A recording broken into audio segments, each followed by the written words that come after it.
Hello friends, welcome to info T V Kannada.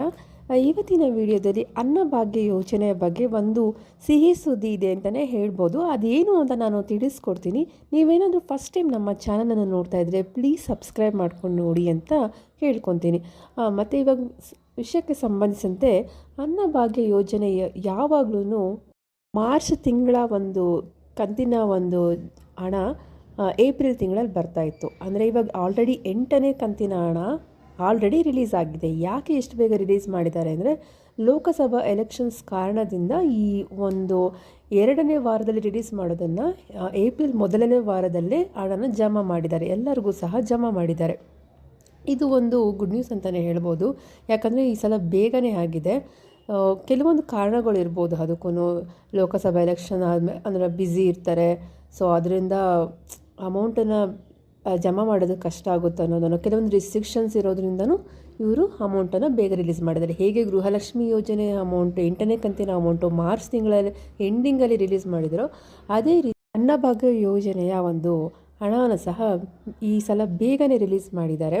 ನಿಮಗಿನ್ನೂ amount ಬಂದಿಲ್ಲ ಅಂದರೆ ದಯವಿಟ್ಟು ನಿಮ್ಮ ಮೊಬೈಲು, ನಿಮ್ಮ ಅಕೌಂಟೆಲ್ಲ ಚೆಕ್ ಮಾಡ್ಕೊಳ್ಳಿ. ಮತ್ತು ಕೆಲವೊಂದು ಇವಾಗ ಏನಾಗ್ತಿದೆ ಅಂದರೆ ಆಧಾರ್ ಕಾರ್ಡನ್ನು ಕೆಲವರು ಅಪ್ಡೇಟ್ ಮಾಡಿಸಿಲ್ಲ. 10 ವರ್ಷದವರೆಗೂ ಹಾಗೆ ಇಟ್ಕೊಂಡಿರ್ತೀರ, ಯಾವುದೇ ಒಂದು ರೀತಿಯ ಚೇಂಜಸ್ಸು ಮಾಡಿಲ್ಲ. ಅಂಥವ್ರಿಗೆ ಬ್ಯಾಂಕಲ್ಲೇ ಅಮೌಂಟ್ನ ಹೋಲ್ಡ್ ಮಾಡ್ತಾ ಇದ್ದಾರೆ. ಯಾಕಂದರೆ ಆಧಾರ್ ಕಾರ್ಡ್ ಅಪ್ಡೇಟ್ ಆಗಿಲ್ಲ ಅಂದರೆ ಯಾವುದೇ ಒಂದು ಅಮೌಂಟ್ನ ಕ್ರೆಡಿಟ್ ಆಗೋಕ್ಕೆ ಬಿಡ್ತಾ ಇಲ್ಲ. ಬ್ಯಾಂಕಲ್ಲೂ ಸಹ ಈ ರೀತಿ ಪ್ರಾಬ್ಲಮ್ ಆಗ್ತಿದೆ. ಕೇಳಿದ್ರೆ ಅವರು ಆಧಾರ್ ಕಾರ್ಡ್ ಇಲ್ಲಿ ಪ್ರಾಬ್ಲಮ್ ಆಗಿದೆ, ಅಪ್ಡೇಟ್ ಮಾಡದೇ ಇರೋ ಕಾರಣ ನಾವು ಅಮೌಂಟ್ ರಿಲೀಸ್ ಮಾಡೋಕ್ಕಾಗಲ್ಲ, ಹೋಲ್ಡ್ ಮಾಡಿದ್ದೀವಿ ಅನ್ನೋ ಥರ ಹೇಳ್ತಾ ಇದ್ದಾರೆ.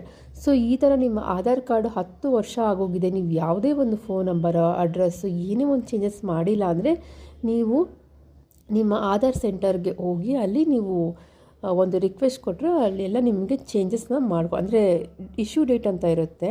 ನೀವು ಅಲ್ಲಿ ಹೋಗಿ ಹೇಳೋದ್ರಿಂದ ನಿಮ್ಗೆ ಯಾವುದೂ ಚೇಂಜಸ್ ಇಲ್ಲ ಅಂದರೂ ಅಟ್ಲೀಸ್ಟ್ ನಿಮಗೆ ಅಪ್ಡೇಟ್ ಮಾಡಿ ಕೊಡ್ತಾರೆ ಆಧಾರ್ ಕಾರ್ಡ್. ಆವಾಗ ನಿಮ್ಮ 10 ವರ್ಷದ ಏನಿರುತ್ತೆ ಡೇಟ್, ಅದು ಇಶ್ಯೂ ಡೇಟು ಅದು ಚೇಂಜ್ ಆಗುತ್ತೆ.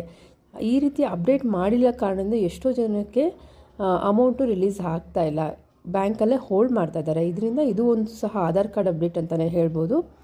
ಮತ್ತು ನಿಮಗೆ ಇನ್ನೂ KYC ಪ್ರಾಬ್ಲಮಿಂದನೋ ಇಲ್ಲ NPCI ನೀವು ಲಿಂಕ್ ಮಾಡಿಲ್ಲದಿರೋ ಕಾರಣದಿಂದ ನಿಮಗೆ ಅಮೌಂಟು ಬರದೇ ಇರ್ಬೋದು. ಸೊ ನೀವು ಇದನ್ನ ಆಹಾರ ಇಲಾಖೆಗೆ ಹೋಗಿ ಚೆಕ್ ಮಾಡ್ಕೊಳ್ಳಿ, ಬ್ಯಾಂಕ್ಗೆ ಹೋಗಿ ಚೆಕ್ ಮಾಡ್ಕೊಳ್ಳಿ. ಇದರಿಂದ ನೀವು ಈ ಒಂದು ಸಮಸ್ಯೆನ ಪರಿಹಾರ ಮಾಡ್ಕೋಬೋದು. ಇನ್ನೂ ನಿಮಗೆ ಮೊದಲೇ ಕಂತಿಂದ ಯಾವುದೇ ಅಮೌಂಟು ಬರ್ತಾ ಇಲ್ಲ, ಎಲ್ಲೋದ್ರೂ ಆ ಪ್ರಾಬ್ಲಮ್ಮು ಈ ಪ್ರಾಬ್ಲಮ್ಮು ಅಂತಿದ್ದಾರೆ ಅಂದರೆ ನೀವು ಪೋಸ್ಟ್ ಆಫೀಸ್ಗೆ ಹೋಗಿ ಒಂದು ಸೇವಿಂಗ್ಸ್ ಅಕೌಂಟನ್ನು ಓಪನ್ ಮಾಡಿ, ಹೊಸದಾಗಿ ಓಪನ್ ಮಾಡೋದ್ರಿಂದ ನಿಮಗೆ ಡೈರೆಕ್ಟಾಗಿ ಒಂದು ಅನ್ನಭಾಗ್ಯದಾಗಿರ್ಬೋದು, ಗೃಹಲಕ್ಷ್ಮಿದಾಗಿರ್ಬೋದು ಈ ಪೋಸ್ಟ್ ಆಫೀಸ್ನ ಸೇವಿಂಗ್ಸ್ ಅಕೌಂಟ್ಗೆ ಕ್ರೆಡಿಟ್ ಆಗುತ್ತೆ.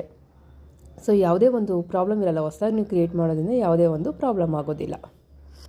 ನಿಮಗೇನಾದರೂ 8ನೇ ಕಂತಿನ ಅನ್ನಭಾಗ್ಯ ಯೋಜನಾ ಅಮೌಂಟು ಜಮಾ ಆಗಿದ್ದರೆ ದಯವಿಟ್ಟು ಕಮೆಂಟ್ ಮಾಡಿ ತಿಳಿಸಿ. ಸೊ ಬೇರೆಯವ್ರಿಗೂ ಗೊತ್ತಾಗುತ್ತೆ, ಅಮೌಂಟ್ ಬಂದಿದೆ, ನಮಗಿನ್ನೂ ಬಂದಿಲ್ಲ, ಏನು ಪ್ರಾಬ್ಲಮ್ ಇದೆ ಅಂತ ಅಟ್ಲೀಸ್ಟ್ ಚೆಕ್ ಮಾಡ್ಕೊತಾರೆ. ನಿಮಗೆ ಈ ಮಾಹಿತಿ ಇಷ್ಟ ಆದಲ್ಲಿ ಪ್ಲೀಸ್ ಲೈಕ್ ಮಾಡಿ ಮತ್ತು ಶೇರ್ ಮಾಡಿ. ಮತ್ತು ನಮ್ಮ ಚಾನಲ್ ಇದೇ ರೀತಿಯ ಒಂದು ಯೂಸ್ಫುಲ್ ಕಂಟೆಂಟ್ನ ಅಪ್ಡೇಟ್ ಮಾಡ್ತಾನೆ ಇರ್ತೀನಿ. ಪ್ಲೀಸ್ ಸಬ್ಸ್ಕ್ರೈಬ್ ಮಾಡಿ, ಸಪೋರ್ಟ್ ಮಾಡಿ. Thanks for watching.